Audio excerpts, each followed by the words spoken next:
pessoal. Tudo bem? Bem-vindos à sala de conteúdo da IntelliPost. A gente vai dar início agora a uma série de conversas com o tema Tecnologia para a Entrega Perfeita.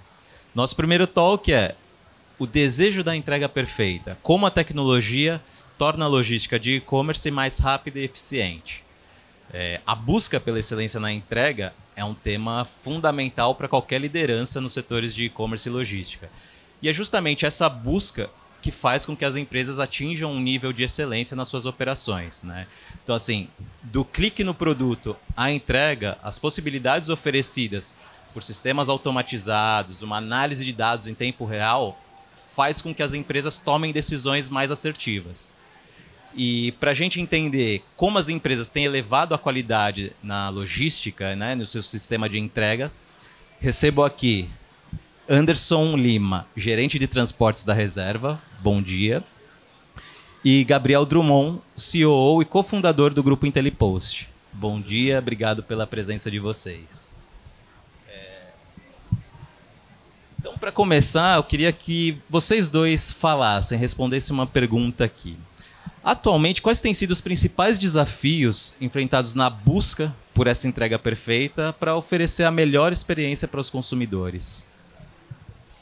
Bom, obrigado pela pergunta. Bom dia a todo mundo de novo. E prazer estar aqui. A gente, eu como IntelliPost e o que a gente vivencia, a gente entende que a busca para a entrega perfeita ainda passa por muito do comum, muito do fácil, muito daquilo que a gente toma até como já deveria estar funcionando, para daí sim a gente buscar o que é mais sofisticado, o que é mais difícil, aquilo que é a visão de futuro. A maneira que a gente até enxerga a entrega perfeita dentro da IntelliPost, acho que a gente pensa muito simples em 3 níveis. Assim. A primeira coisa é cumprir com a expectativa, né? Entregar no prazo.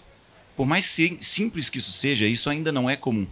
Né? Isso tem, a gente olha, né, para dados e a gente enxerga que tem muita entrega que acontece muito antes do esperado, muita entrega que atrasa. Então, o simples compromisso com a expectativa do consumidor, ele ainda não é atendido. Então, acho que esse é o nível 1. O nível 2 é quando a gente pensa muito mais do ponto de vista do consumidor em não só entregar a expectativa, mas como gerar uma melhor expectativa, como gerar melhores opções, pensar mais em conveniência, pensar mais em experiência de entrega. Né? E o terceiro nível é a hora que a gente quer antecipar a necessidade do consumidor, que é de fato, pensar em previsibilidade, pensar em como entregar mais do que ele esperava. Para resolver esses desafios, a gente entende que tem também 3 níveis de solução. Acho que esse primeiro nível ele é muito centrado na logística, na entrega.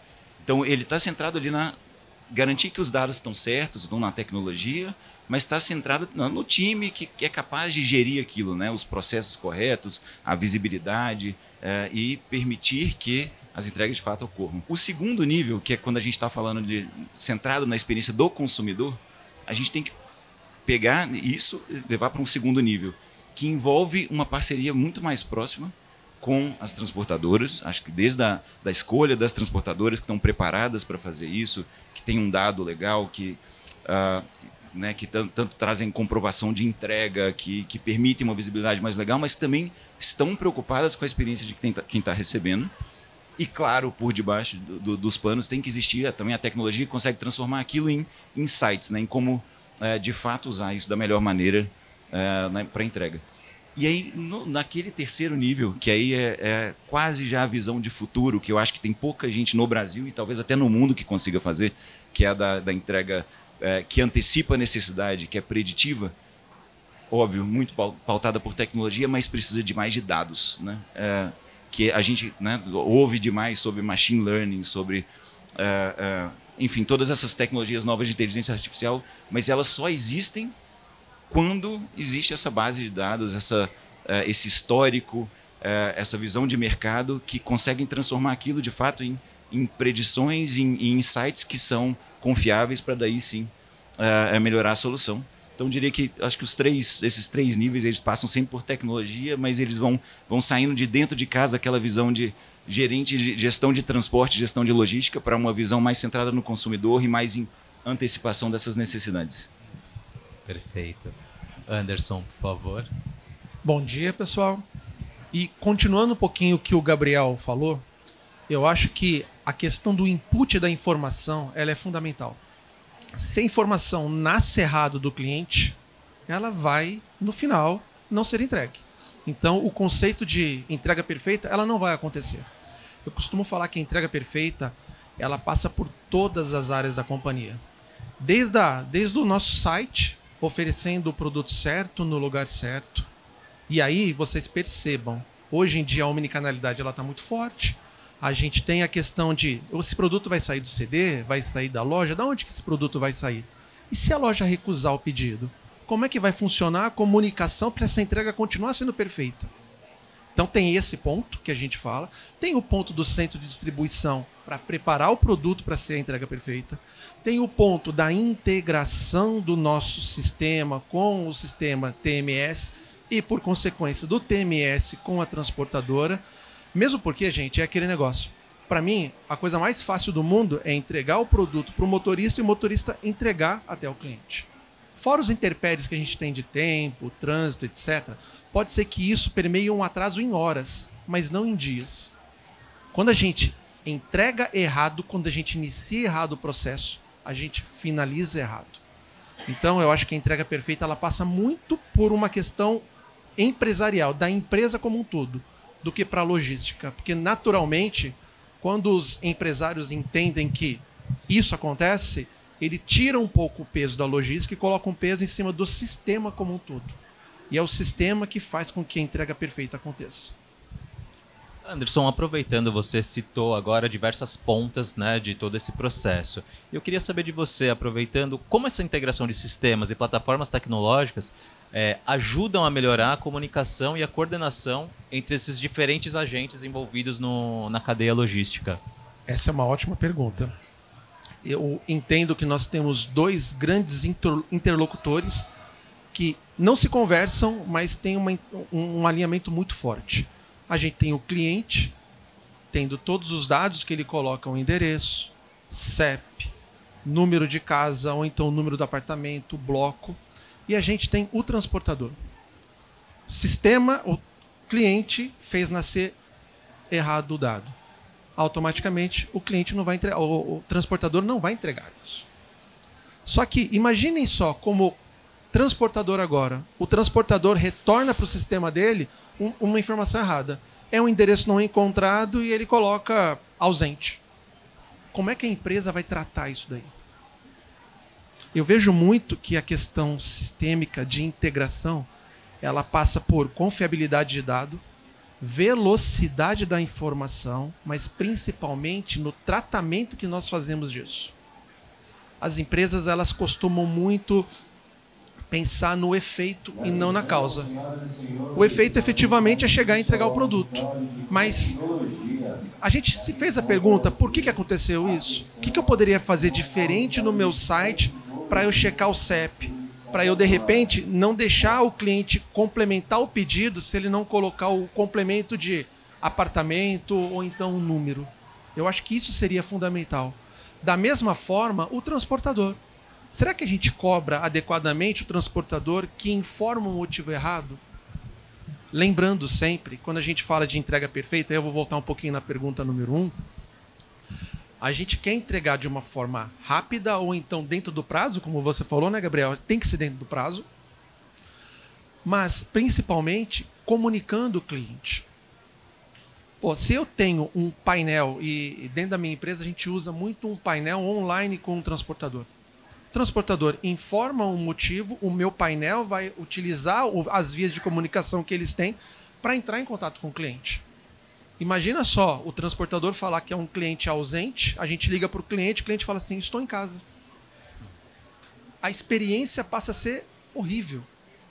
Então, como a gente trata esse problema? Como a gente faz com que esse problema que gerou um efeito, a gente trate isso na causa? Eu acho que isso é a parte mais fundamental do negócio. Entendi. Agora, Gabriel, na logística, né, boa parte dos trade-offs que ocorrem nas operações são relacionadas ao transporte, né? Então a gente pode citar como exemplo custo de frete, modalidade, prazo de entrega. Queria saber de você como a tecnologia ela auxilia na redução de custos desses recursos e como isso chega ao consumidor, né? Como ele, na verdade, reconhece, ele tem essa percepção desse benefício? Eu acho essa pergunta super legal, eu acho esse tema super interessante. O trade-off, né, e isso acho que, né, já faz parte da discussão do e-commerce, de estratégia do e-commerce desde sempre, aquela ideia de eu ofereço um frete grátis em 20 dias ou um frete expresso por R$100. Então, existe um trade-off que é do ponto de vista do consumidor, né? Quanto que o consumidor está disposto a pagar ou a esperar para que ele seja atendido. E existe um trade-off dentro de casa, né? Quanto que a gente está, por exemplo, eu sei que eu tenho uma transportadora, por exemplo, que entrega melhor, que tem uma qualidade, né? Tem né, um índice de entrega no prazo melhor. Quanto eu estou disposto a pagar mais? E eu acho que, e começando até do fim da pergunta, como o consumidor reconhece, eu acho que está nas vendas, né? O consumidor compra, o consumidor ele avalia bem, ele recompra, ele recomenda. Então, se a gente acerta tudo isso, a gente mede a partir da quantidade de venda que a gente de fato faz. Mas como usar a tecnologia para gerenciar esses trade-offs? A maneira que a gente pensa sobre isso, ela tem que pensar na organização inteira e como a gente também desenha essa organização em torno do consumidor.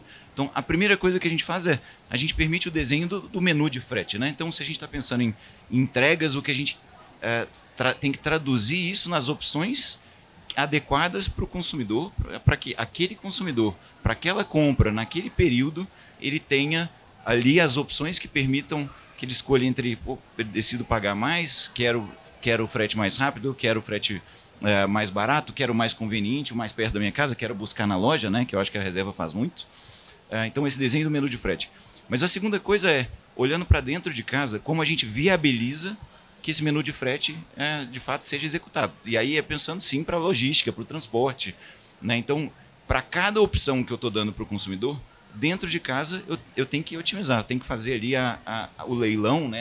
A escolha entre a melhor transportadora ou né? A melhor opção que viabiliza cada uma daquelas entregas que a gente ofereceu para o consumidor. Obviamente, conectando aquilo não só às melhores transportadoras, mas também principalmente se eu sou omnichannel, né? Se eu tenho CDs, múltiplos CDs, se eu tenho lojas próprias, e dependendo do caso, uma entrega rápida não vai sair do CD, vai sair sim da loja que está perto do consumidor, ou sim, a gente vai mandar um CD que está aqui em São Paulo, ou que está no Rio, ou que está no Nordeste, e isso muda bastante. Mas acho que conectando em oferta para o consumidor, como a gente otimiza para dentro de casa, a gente usa também a tecnologia para garantir que aquilo ali está funcionando. Então, medindo se a venda aconteceu, ou seja, conversão. Usa a tecnologia para garantir que aquilo que a gente ofereceu, que o consumidor ele converteu, ele de fato está sendo satisfeito. Então, estamos entregando no prazo, mas melhor ainda, se o consumidor está dando ok, né? Gostei da entrega. Então, de fato, aquilo que a gente está oferecendo está atendendo a expectativa. E, por fim, quando a gente está falando dos trade-offs, né, de qualidade, de custo, de prazo, você tem por baixo, obviamente, uma estratégia financeira, né? Quanto eu estou disposto a pagar a mais para poder fazer essa entrega melhor? Quanto eu estou disposto a investir naquela campanha de frete para que eu, né, venda mais? Mas aquilo ali tem um custo, né? Tem um investimento em marketing, tem um investimento comercial. Então, isso tudo culmina ali na visão financeira, que entende quanto que eu estou gastando para quanto que eu estou trazendo de resultado, quanto eu estou trazendo de venda.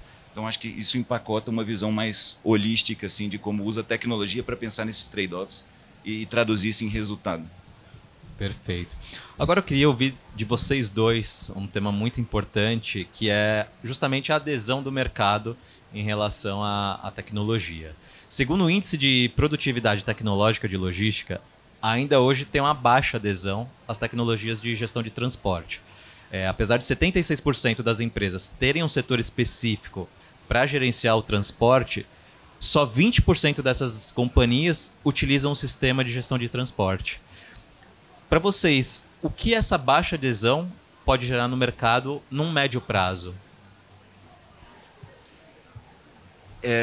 Esses números assustam, né? Mas eu acho, e da nossa vivência, né, como empresa de tecnologia, ainda acho que existe medo. Acho que existe um pouco de receio, principalmente uma empresa menor, que, como você disse, tem um departamento de transporte, tem um departamento que cuida disso, mas ainda assim pensa, putz, não quero fazer isso, estou acostumado, tenho meus processos, tenho meu time, já resolvo. Então, acho que hoje ainda existe um pouco de receio. Apesar de que hoje existem soluções fáceis, soluções, né, que trazem resultado rápido, que integram rápido e que facilmente acho que conseguem trazer benefício para essas empresas. Mas no médio prazo, acho que o impacto da empresa não utilizar soluções assim, acho que tem a ver com ineficiência, né, de executar processos manuais todos os dias, com erro, né, de depender de inputs, e isso no dia a dia. Mas no médio prazo, isso faz com que a empresa não cresça. Né? Faz com que a empresa esteja focada em fazer trabalho repetitivo, trabalho que não agrega valor, que não está diretamente focado com os objetivos da empresa. Então, acho que é um limitador. E, por fim, acho que não dá para a gente deixar de falar que a logística e frete é uma linha de custo alto, tem muito dinheiro que transita por isso. E a falta de sistema se traduz numa falta de transparência e que muitas vezes leva a coisa errada. Assim. A gente ainda ouve casos de fraude, a gente sabe que isso aqui não está muito longe de ser extinto. Então, acho que no médio prazo, você ainda tem um problema aqui de a falta de sistema levar a essa falta de gestão que leva a esses buracos aqui de talvez dinheiro indo para o ralo. Complementando o que você estava falando, dados que eu busquei na Fundação Dom Cabral, tá? Dentro de uma empresa, 12% representa o custo da logística. Desses 12%, 63% é o custo de transporte. A empresa que não olha para isso hoje, ela está fadada ao fracasso, na minha singela opinião. Mesmo as empresas pequenas, elas não podem tratar o transporte de uma forma amadora. Por exemplo, eu coloco uma pessoa de transporte para cuidar de transporte. Se eu não tiver um sistema, se eu não tiver uma inteligência de mercado por trás disso, a empresa vai estar afadada ao fracasso. E aí, a consequência que eu vejo tudo isso, e aí, na contramão do que a gente vê hoje acontecendo, né? A gente vê um ESG muito mais visível para as pessoas. Hoje, a gente tem caminhões elétricos rodando, a gente tem motos elétricas, a gente tem entregas em comunidade que a gente chama de canela, né? Que a pessoa vai a pé. Ou seja, gerando um ESG.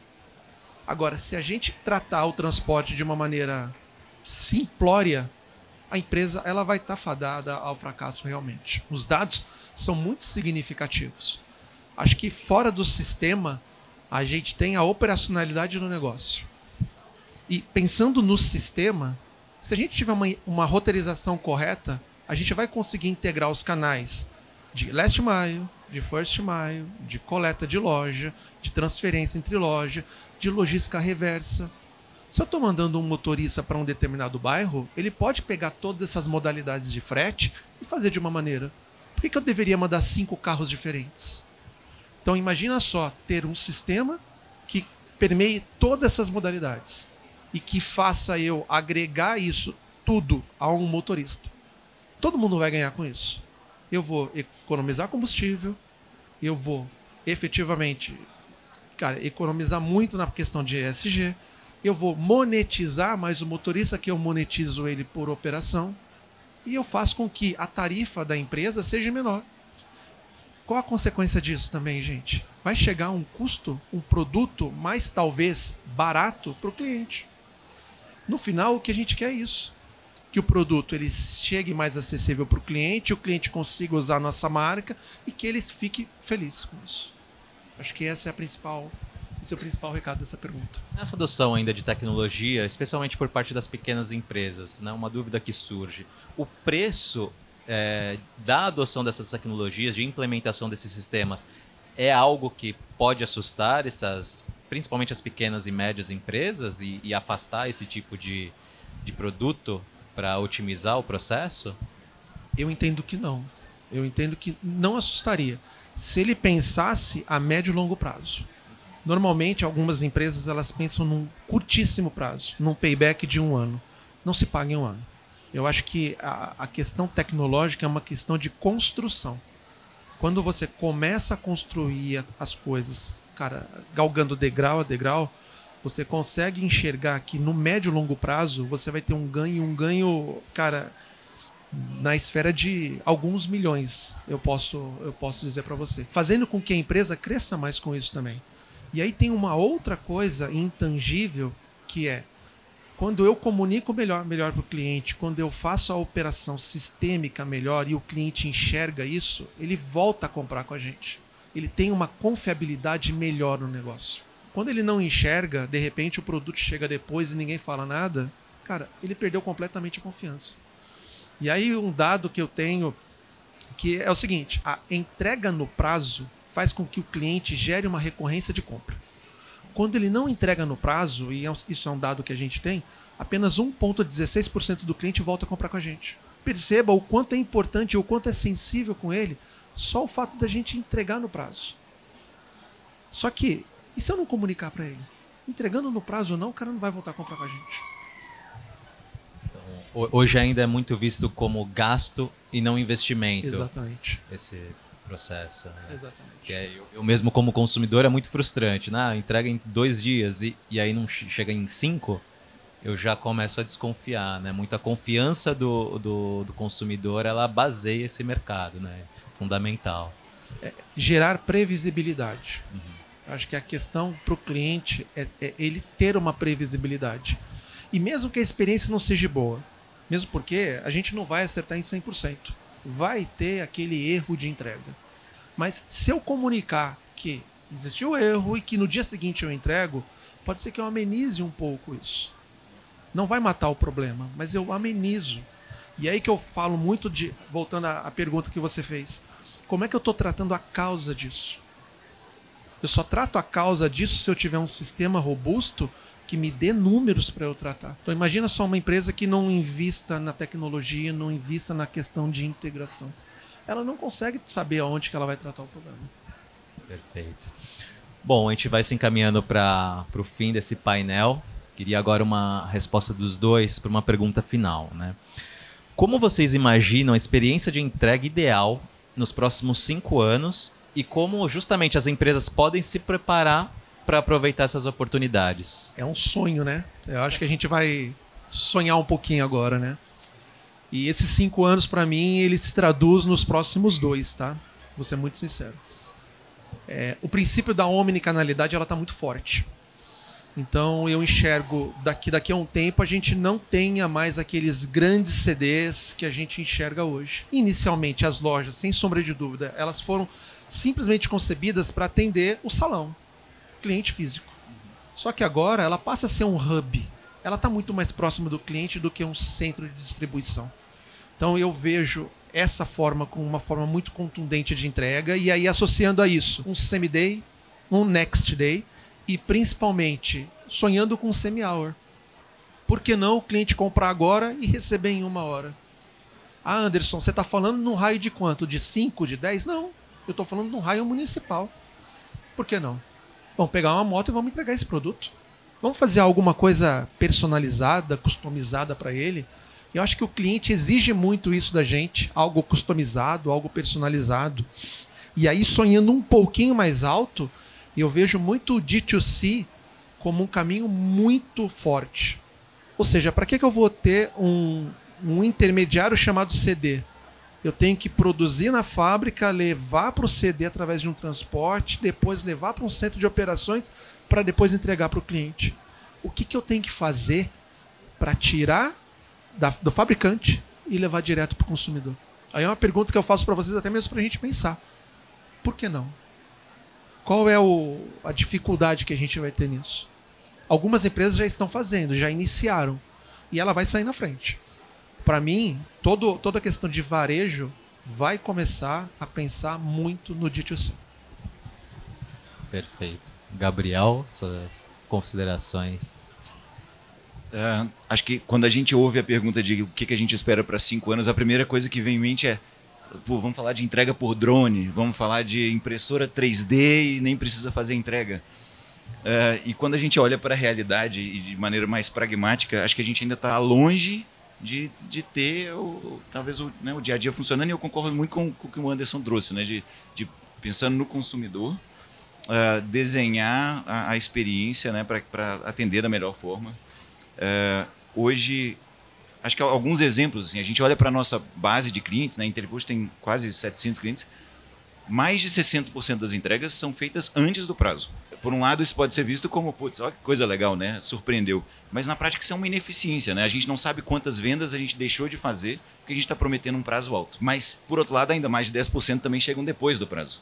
Então, de fato, tem problema. Por minha experiência pessoal, por exemplo, né? Obviamente, eu testo, compro em muitas marcas e ouço muito, por exemplo, de quem compra no Mercado Livre. Eles começaram a ter um índice de entrega no mesmo dia, no segundo dia, né? no próximo dia, tão alto que eu comecei a ouvir de gente que nem pesquisa mais preço, né? Procura dentro do Mercado Livre aquilo que vai ser entregue no dia seguinte. E eu entendo que isso diz muito sobre o que esperar do mercado para os próximos 5 anos.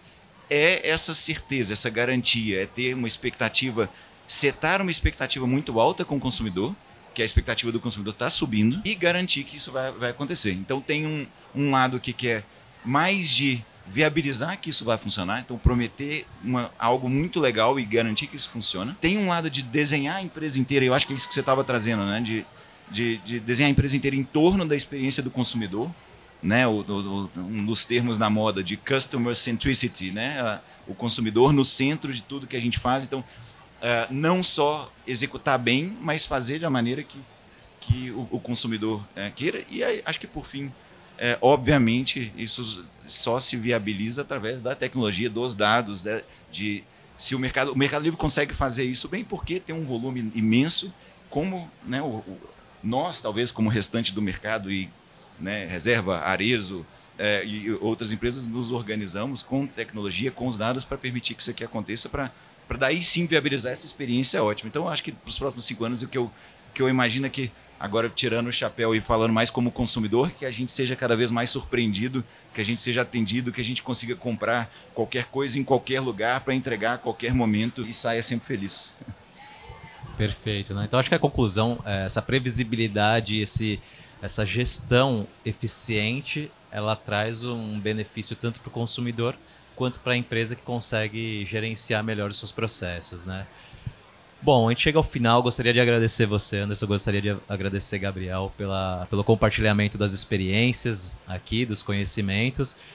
Gostaria de agradecer a todos os presentes aqui. Os convido aos próximos painéis. A gente vai ter até o fim da tarde algumas outras conversas sobre esse mercado de logística e e-commerce.